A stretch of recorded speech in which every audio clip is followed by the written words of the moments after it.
Welcome to Biz Help for You with host Candy Messer. Entrepreneurs like to focus on the big picture, like profitability, success, and a smooth running organization. But there always seems to be those little things like taxes, employee compensation, laws, regulations, and more. Now you can get the answers you need in one place.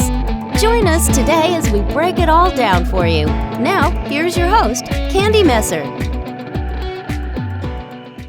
Hello and welcome to Biz Help for You with Candy Messer. Thank you for joining us today. I hope you enjoyed last week's show, Revenue Growth Through Marginal Gains on the Right Focal Areas. And if you're unable to join us and would like to listen to the show, links can be found on our YouTube and Facebook pages, as well as multiple favorite podcast platforms. If you'd like to receive notifications on when our podcasts have been uploaded, please like and subscribe. If there are topics you'd find beneficial or questions you have, please feel free to reach out to me at media@abandp.com. Now let's learn a little bit about our guest today. Bill Bloom is a husband and father, family first. He is a sailboat racer, classic car driver, author, podcaster, multiple business owner, strategic coach, 10X member, and a lifetime learner. Bill has created the Retire As You Desire lifestyle that helps you earn back your freedom so that you can live a purposeful and passion-filled life. He creates customized investment and retirement plans so that you can truly live how you desire. He specifically helps high-level entrepreneurs and grateful people to truly get their money in order. So Bill, welcome to the show. Oh, Candy, that was a great introduction. Thank you so much. I couldn't have said that better myself. Thank you. Well, before I get into kind of the meat of the topic that we have, I would love to have you just tell us a little bit more about yourself and how did you even get into investing? Oh boy, how did I get into investing? This is a fun one. So, it really goes back to my childhood, because when you actually take the time to think about how you were raised, what your family life was like, a lot of the things that you do to this day is because of that. Mm-hmm. And as strategic coach, we do a lot of thinking about our thinking about what happened in your past, what happened in your business life, your personal life, to actually allow you to become the entrepreneur or the business owner that you've always wanted to become. And my parents really never understood how money could work for them. They always fought about it. They were always in debt, and it was just a really painful experience. That was the hardest part of growing up. My parents were great, super loving, no other issues besides that, but that was always an issue in their relationship. And that's something that I never wanted in my life. Right. So when I was in university, I definitely focused on finance. And right out of school, I became a financial advisor. That was my first job. I worked for Prudential. I had no income. I had to go out and create my own income. So from 22 to 23, I was really on my own. I had my student loans as well, Candy. So I knew from an early age that I wanted to figure out how money worked. And I always wanted to have a purpose to help others. So that's why I got into the financial world. Awesome. That's a great story. And it's so true. Like when you're growing up in your family, they'll say, you'll see how money is working in the family, and you either follow like kind of the same route or you want to go completely opposite, right? Like, oh, we never had money, so I'm going to be really good and I'm going to save every little dime, right? And then somebody is like, wait, we want to spend a little bit of money. No, we can't. We have to be good, right? I've seen, that a few times too, but it definitely makes a difference on how you saw money growing up too, to how you kind of interpret that as you're going through your adult life. Absolutely. It was a big determining factor as to what I wanted to do. With my time, I knew I never wanted to be an employee somewhere because I saw my dad get laid off multiple times. I saw that cause issues. I never wanted someone else to have control over me. That was a big determining factor as to why I started my company, starting new companies, because you're actually going to help other people. So it has a lot to do with your current situation for all of us. It's so true. So let's start talking about investing. So what is something that people don't know about investing that they should? Well, the one thing that I've been talking about a lot lately is the future taxation on your money. in my opinion, that's the biggest obstacle that we're going to face over the next 20, 30 years. Right. So over the past couple years, the US government has printed 40% of all-time spending, like meaning they've printed 40% of this country's history's currency just in a couple years. And that doesn't come for free, right? We have to actually pay that back at some point because it's debt. And debt is how we create money. But it's not necessarily always the best kind of debt. When we have, Medicare, Social Security, Medicaid, that's really has a big chokehold on our government's finances. It's just like if you are running a business, right? You can't always borrow. You have to pay that money back. So the government is trying to also change some of the investing rules. Investing is just playing the game. That's all it is. Figuring out the rules. How do you play the game in the most efficient way for you possible? So I think from an investing standpoint, being in Roth 401ks, paying your taxes now, looking at Roth conversions in the future, because that was on the table too during these past legislations, is to get rid of that. So that's what I think is really important, is to understand your tax game and how well are you playing it right now. Right. Although, of course, those tax rules change periodically too. So you might have a certain level of estate tax or capital gains or, these different things. So sometimes it's a little bit hard though, because you don't know for sure what the future brings. But I would say, I'm sure you would say, well, it's worth the risk, right? Of trying to get it invested, get the money saved so that you have something to fall back on. Is it worth the risk? Interesting. I think the only risk that there is from what you're alluding to, Candy, and is the uncertainty. The thing is, if you put money into a Roth and pay your taxes now, so if you have a 401k, you put it into the Roth option and you're in, say, the 22% tax bracket. The thing is, if you're gonna be in a higher tax bracket 20, 30 years from now in the future, even if it's a 0.5% higher, 22.5%, you probably made a good decision. Right. If you're in a 20% tax bracket 30 years from now, probably didn't make a good decision, right? It's all math at this point. But the one thing that we have to understand is, how do you balance a budget? And that's looking at more of a macroeconomic standpoint. And David Walker, who was the head controller basically for America under Obama, said one of two things needs to happen in order for America to balance their budget years ago. That's cut your spending in half or double taxes. So do you think we're going to cut our spending in half? I don't know, right? I don't know. But that's the game we're playing. And I see a lot of accountants who just say, take your tax break now, take your tax break now. They don't look into the future or think into the future. And it goes both ways. There's advisors who say the same thing. So it's just having a real understanding as to what's going on in the big picture that could really make a huge financial impact for your future. Right. Well, I would love for you to talk to those who are younger and maybe they're thinking, well, I don't have a lot of money in my paycheck. I'm making a lower amount. And so there's not a whole lot for me to save. But why would you encourage them to start investing now? Well, when you start early, your money compounds. So it's more about being consistent. I've known people who have made $40,000, $50,000 a year, and they become millionaires or multimillionaires because they were always consistent. I think this is really, really important advice, because these are the questions that I ask myself before I spend money. And there's only 3 of them. It's pretty simple. The first question that I ask myself, and I teach people this, is, if I buy this item, can I make money from it? Mhm. So think about that for a second. If I buy a t-shirt from whatever store, are you going to be able to sell it for more money? Probably not. If you buy a collectible or an NFT or a stock, do you have a probability that you can make money from that? Maybe, right? Possibly. So that's question number 1. If I'm going to buy something, is it going to benefit me? Because it should be all about you. Question 2 is, when the first answer is no, and you want to go buy that shirt at whatever store, do you need it? Do I really need this? Do I really need to buy this? Do I need another pair of shoes? Blah, blah, blah. And if that answer is no, you probably shouldn't buy it unless it's food, or, you're paying your renter's insurance or your condo insurance, whatever that is, car insurance. Probably need that.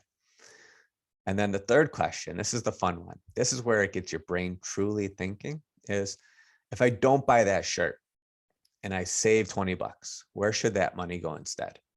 Where can I invest that money to potentially make me money? So it just really changes the psychology or mindset. You're so much more aware as to where your money is going, especially when you're spending $5 a day or 10 bucks a day at the coffee store or wherever you go. Right? Yep. That adds up. If, when people don't think about that, they're like, oh, I'm just going to spend, it's a couple dollars here, a couple dollars there. But if they really pay attention to how much that is over time, they might be surprised. Yeah. The math tells the story. Simple math too. Simple. Exactly. There's a calculator that you can pull up on your phone. It'll tell you. Exactly. So obviously you're supposed to spend less than you make, right? So you could save. And it seems like we always hear that people, when they get that raise or, they have some money come in that they didn't expect, then they kind of step up kind of the level of where, they're living instead of kind of staying where they are and putting that excess away. So why would you encourage someone to just, number one, live within their means, right? And how would you help them really understand that concept of just because you get more money doesn't mean you need to spend more money? True. I mean, that's the age-old adage where you don't spend more than what you make. The one thing that I would encourage people to do is, if you do get that raise, either invest that. That's the simple one.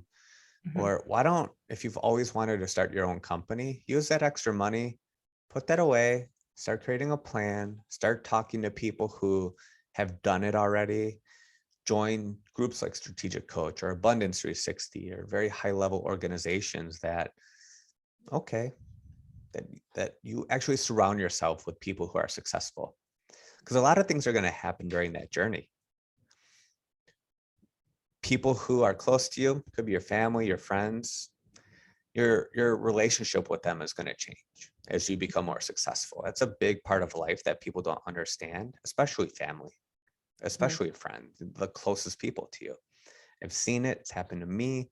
It's part of life. You have to embrace that and surround yourself with 3 to 5 people who are much more successful than you. And that's where I think money should be invested. You should look at all of that as an investment, because if you're investing your time and spending your time with really high level people, beautiful things happen. When you write a big check to invest in yourself, big things happen to your brain, to your thinking, to your lifestyle. That's the best investment you can make, is in yourself. So you were mentioning that someone, if they want to start a business, start, saving and, having that money. So when they're ready to start that business. So what would you tell business owners who are just starting, maybe they've recently started, or someone's thinking about starting soon? How do they avoid spending all the money that they've just saved to start their business? The likelihood is they're probably going to spend it all. I mean, that's just the reality, and not have a scarce mindset. Think of it as a place of abundance. I would actually read a book. I would recommend that you buy the book, Who, Not How. It's by Dan Sullivan and Dr. Ben Hardy. That's a game changer, because when you start your own business, I made this mistake when I started mine, is I tried to do everything. All right. That's why I lost all my hair. I mean, it was very stressful. It was miserable. But all jokes aside, the thing that happens a lot with first-time business owners, or when you start your own company, is that you think you need to do everything yourself, whereas you should only be doing 2 to 3 things. That's it. So it's not about delegation. It's asking yourself, who should be doing this? Because you're only good at 2 to 3 things. Be honest with yourself. You can't do everything. You're really crappy at a lot of things. I know I am. I'll be the first person to admit that. And being honest with yourself, all progress starts when you tell yourself the truth. So read that book. It's a game changer, absolute game changer that will change your thinking. but all your money will eventually be invested, but invested in places that will make you money or set up the foundation, like bringing a team on or using a virtual assistant to do the things you don't need to Mhm. help grow your business and focus on what you need to do.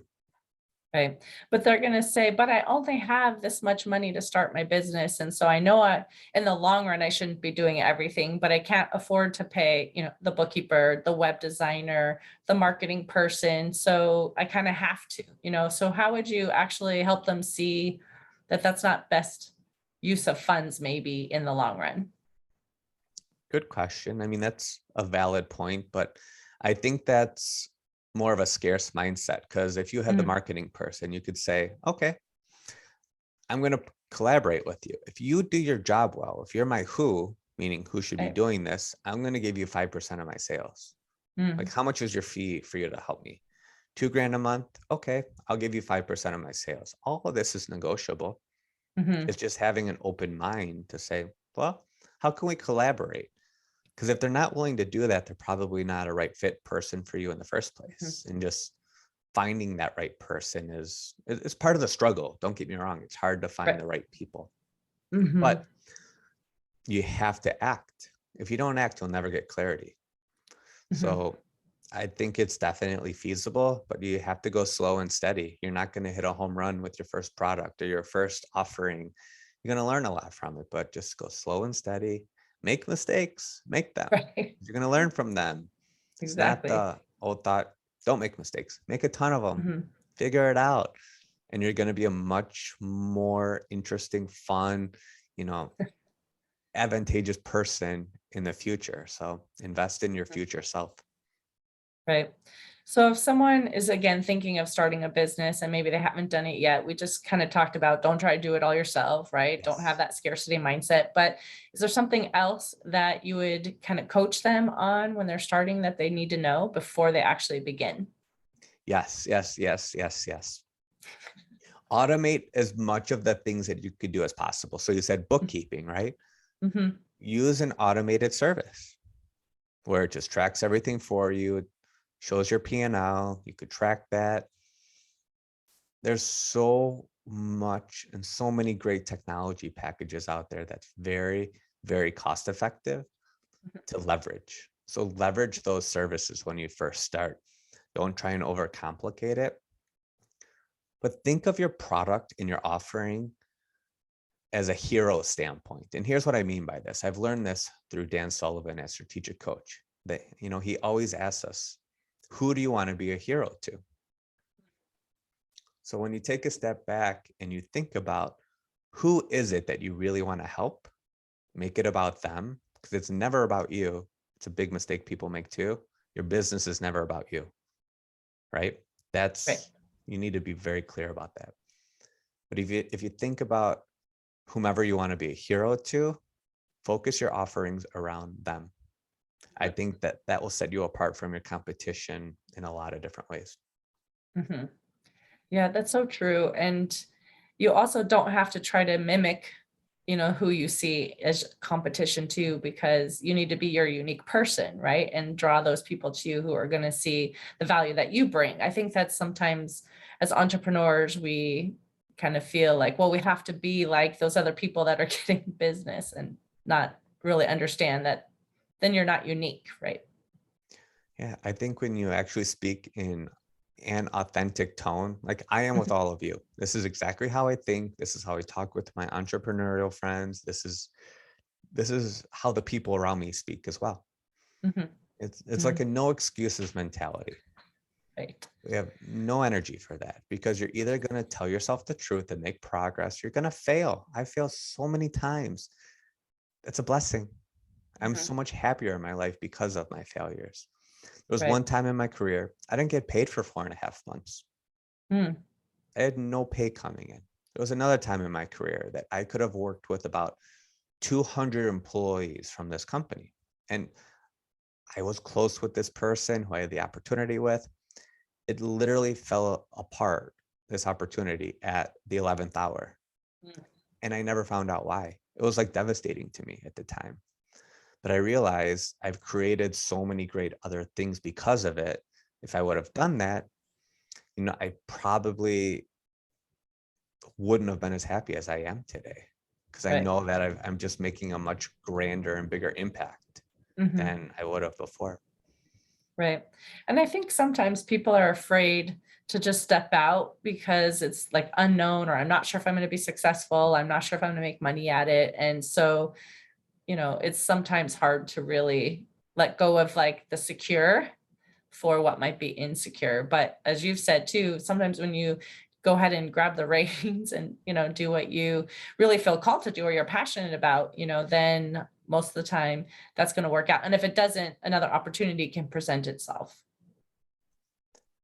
A lot of new opportunities will potentially, I have to say potentially, but a lot of Right. opportunities would potentially come to you because of that Mhm. energy that you're putting out. Um, just after reading Who Not How and The Gap in the Gain by Dan Sullivan, Ben Hardy, just great books. It's all about collaborations at this point for me. Mhm. I only want to work with people who want to collaborate and who have the same ideals as I do, and grateful people, family first people. So a couple different companies and ideas have just come from this pandemic, from people whose podcasts I've been on. They've been on my show, and it's like, hey, I have an idea for you, or an idea for us. Reach out to that person. You never know who's going to be on your podcast. You never know who's Right. going to come to aid you. A lot of people are accessible too. Mhm. You have to just make that effort and say, you know what, if it doesn't work, it doesn't work, but I'm going to try it.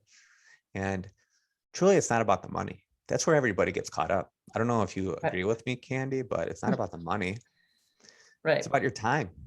If you can Mhm. free up your time to be with your family, or do the things you love doing, or being on a boat, or move to Florida, or go across Right. the world, whatever it is, that's the benefit that you get. The money is the byproduct. It's a tool. Right. Everyone says that on my show. It's about your time. If you free up your Mhm. time, it's the most beautiful thing. Right. Exactly. So there are people I've seen too, and I actually have a passion too for really helping people financially as well, whether they're young or they're older.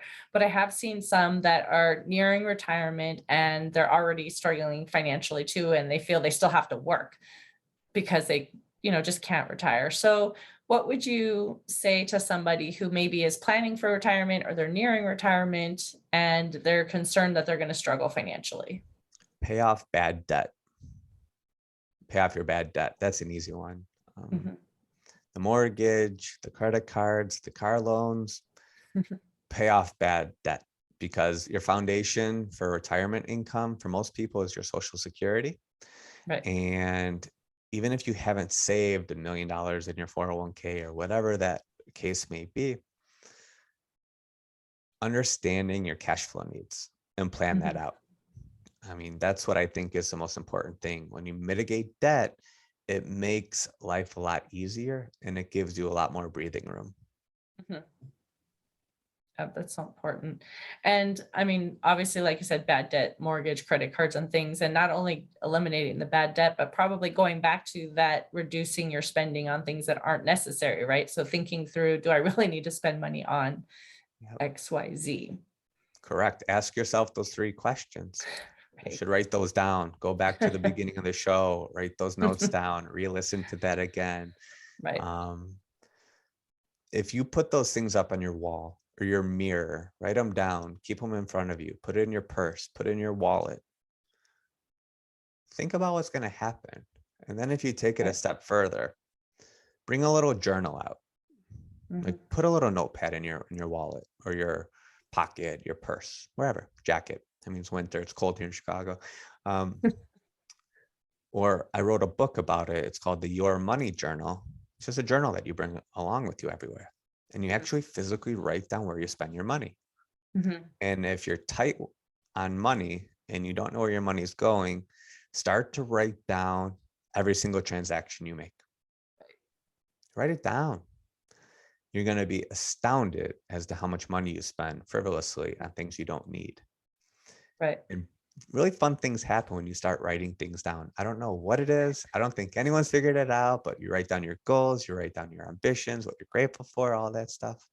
But when you write down your spending, it's painful. I promise you, Right. you're going to go to that store and you're going to want something you don't need. And you're going to have to pull out your journal and you're be like, oh, I don't want to do this. You're not going to spend the money. It's a beautiful thing. I mean, because I think it puts focus on it, right? Where if you're just shopping and you pull out a credit card and you're not paying attention and you just, overspent $30 or $80 or whatever on groceries, right? On things maybe that you didn't need. But if you have to really think through like writing that down and be like, oh, wow, like I meant to go spend this much and Yeah. I spent this much. Why did that happen? Oh, yes. I mean, I have a sweet tooth for sure. Like, so when I'm going down the aisle, I see the donuts or the cookies. That's where the stuff adds up, the things you don't need. But it's like, oh, Right, that looks good. But that correlates with your health too. Once you get your money in right, order, I think it alleviates a lot of stress too. And your health is your wealth. I mean, it's an right. inverse relationship. They go hand in hand with one another. Big collaborators, Mhm, your health and your wealth. mhm. And we're That's so living true. longer too. We're definitely living longer. So a lot of things coming down the pipeline over the next 5 to 10 years where it's gonna slow down our aging. It's actually here now. So we're gonna be living longer. So we do need to invest more. Right. Invest Well, and more. I've also heard a statistic, and I don't remember the exact percentage, and it was, why you should really use cash to pay for things instead of your credit card, because on average you spend like 20 or 25% more with your credit card than if you are actually paying cash.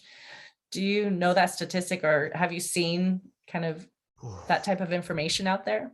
I have seen it a lot throughout my career. I mean, I Mhm, started in the financial services industry in 2008 during the financial crisis of all times. mhm, It was actually a blessing in disguise because people wanted someone to listen to them. And I love doing that. But I've seen it a lot throughout my career and it's always mhm. different. It depends on your subset, but I bet the number's higher. I bet it's definitely Mm. higher. I bet that's just me speaking out loud. I don't know the exact number, but I definitely think it's more. Interesting. So, I mean, sometimes it's just harder to have that cash though, right? Because there's less and less cash available and, it's harder to get it out of the bank and have it all the time though too. But do you have a method you might tell them like once a month, once a week, like how to figure out what they might need, how to allocate that, just so again, they kind of limit that excess spending? Yes, yes, yes, yes. So I learned this from a husband and wife, and they are very, very tight, very good with their money. They know where things go, but Mhm. they use the envelope system. Mm. So they Okay. have $500 a month and they put it in an envelope, and that's their play money. That's it. They go to dinner, Mhm. they go have happy hours. I mean, they're retired now. They have Right. a place here and outside of Illinois as well. But that's their play money. Even though they Mhm. have pensions and Social Security coming in, they still save money every month. Right. They still save. They don't spend it all. So it's just figuring out those habits. Your habits are your best friend or your worst enemy. There's no in between. It's just your best Right. friend or your worst enemy. Mhm. So if you do the envelope system, put the cash, $500, $200, whatever you need to limit yourself to, and stick to that for a month. And then do another month, then do another month. Mhm. But the thing is, don't let that money sit in your checking account. Auto sweep it out, right? Auto invest it. Set up an investment account. Invest in something. Call up the online brokerage. Hire an advisor. It doesn't cost big money to do that. Okay. So get that money out of your site and get it working for you. That's, I think, a game changer move for you. Right. So obviously, 2020, 2021 even still has had impact on, the business owners and the potential revenue and the ability to save, but what would you tell a business owner about how to create a plan to help them make more money? How to make more money. Have money available, Mhm, whether it's through credit or a line of credit, or put a year's worth of savings away to mhm, operate your business. I mean, it's really hard to do, but because when you need to hire that person or when you have that right, opportunity or when that collaboration comes to you because you open yourself up to it, you're ready. So right, have credit available, and it's okay to use the bank's money. It's okay to mhm, use other people's money right, from that standpoint. from a lender standpoint to help you grow your business, because that's good debt, Right. Right. right? That's an investment. So Hmm. it's understanding Yeah. what good and bad debt is. I was going to say, I think maybe you should talk about the difference, because some people might think like, oh, debt is bad, so I'm not going to get that business loan or things like that. But there are times where if you're going to be growing and you need to have capital, that it's not a bad thing to have because it's generating more money, right? So can you just help someone understand really the difference? Absolutely. So let's start with bad debt. That's when you have a car loan. Mhm. Because when we go back to our 3 questions, when you Right. buy a car, you're going to be able to sell it for more money. Odds are probably not, right? No. You're not buying a one-of-one Lamborghini that costs you $5 million that you could resell for 10. Like that's not who we're talking about. Right. So car loans are bad. Credit card debt is bad. Student loans are bad. Hmm. I think that's bad debt. And the mortgage on your personal property is bad debt. Hmm. Good debt is rental property debt. Hmm. You take a mortgage out and you use what's called leverage when you're utilizing the bank's money, where you can go and buy the property and then you can depreciate that. So that helps you Hmm. with your taxes. Right. If you want to start a new line or start a new company or a new product offering, and you go to your bank and say, listen, I'd like to have a line of credit. That's better debt than probably the credit card route, right?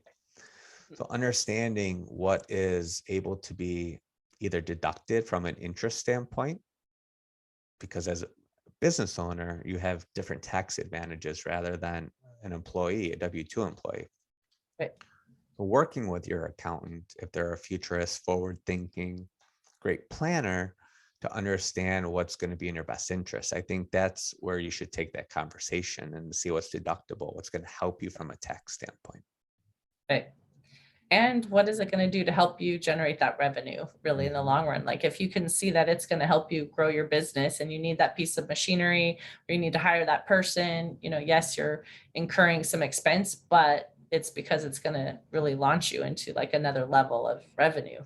Oh, yes. I mean, you hear all the time on the news, like Amazon didn't pay any taxes. Right. And you're thinking, how is that possible? Blah, blah, blah. They're playing the game.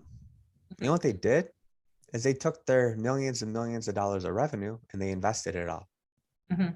You see all these trucks that have the Amazon logo, right? Those are investments to make more Mm-hmm. profit. So that's what they're doing. They're investing. You invest. Mm-hmm. When you invest, you hope for a bigger and better future. So understanding how to play that game is crucial.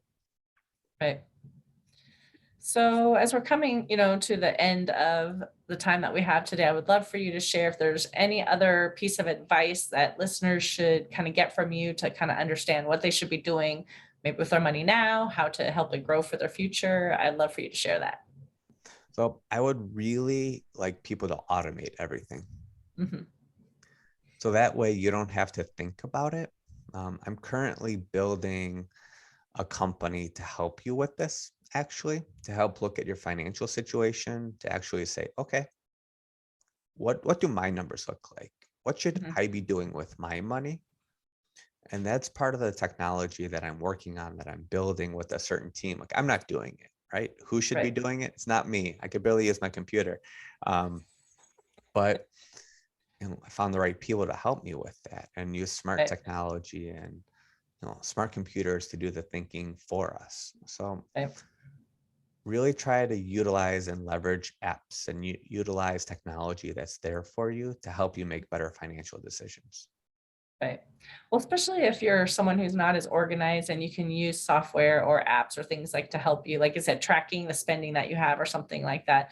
I do like to tell people though, too, not everything is perfect, right? So things can make mistakes. So make sure you're still looking at the information, right? Because things can import incorrectly sometimes, or, so you don't want to think you have a certain amount of money in the bank and you really don't, so really use the information at your fingertips, but don't, necessarily trust it's 100% without really reviewing it sometimes. I think you have to review everything. You have to review your Mhm. advisor. You have to review your accountant. They make mistakes. You have to review your lawyer, right? Mhm. Everyone. Nothing's perfect. But Mm-hmm. when you actually understand how things are working for you, Mm-hmm. I think that's going to be your best friend, is Mm-hmm. to say, okay, I have a plan. I know where my monthly expenses are every month. That's first and foremost. What do I need to pay? Mm-hmm. And then I have X amount coming in, allocate here, allocate there. And if you have tools to help you figure that out, Mm-hmm. I think that's where the future is. Right. Yep. That's great. Well, I know, like I said, we're getting close to the end. So I wanted to ask if you have an offer that you would like to share with the listeners. So an offer, this is a fun one. When you go to www.bloomfinancialco.com, all of the books that I've written are free on the website. You don't need to put Nice. in your email. There's no email. There's no gatekeeper. They're all there for free. You click it. You don't need to put in your personal information, any of that. So all the books that I have, all 4 of them are there for you for free. And Nice. they're all about investments and retirement planning. So please take some time and read the books. Perfect. And if anyone has any other questions and they want to connect with you, do you want to share like a phone number or social media or somehow that they can reach out to you? Yep. LinkedIn is the best place to find me. And my name on there is Bill Bloom of Bloom Financial Co., based out of Chicago, Illinois. And you could also listen to my podcast. The Hmm, podcast is called the Retire As You Desire podcast. And that's on nice. all platforms. Perfect. Well, thank you, Bill, for being a guest on my show and sharing your expertise. I really appreciate it. This was truly a pleasure. Thank you for the great questions, and I had a wonderful time. Perfect. And I do also want to thank the listeners for tuning in. I hope you found this topic interesting and that it answered some of your questions about saving money for your future.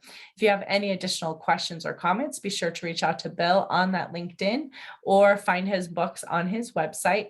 Or you can also send us questions at media@abandp.com. And would you please share our show information with those you know? I'd greatly appreciate your support. I hope you can join us for next week's topic. Build your public speaking business to generate influence, awareness, and clients. And please remember you can connect with us on Twitter, Facebook, and LinkedIn. And my website is abandp.com. You can also find the podcast posted on multiple favorite podcast platforms, including Google, TuneIn, Stitcher, iHeartRadio, and Spotify. Until next time, have a great week.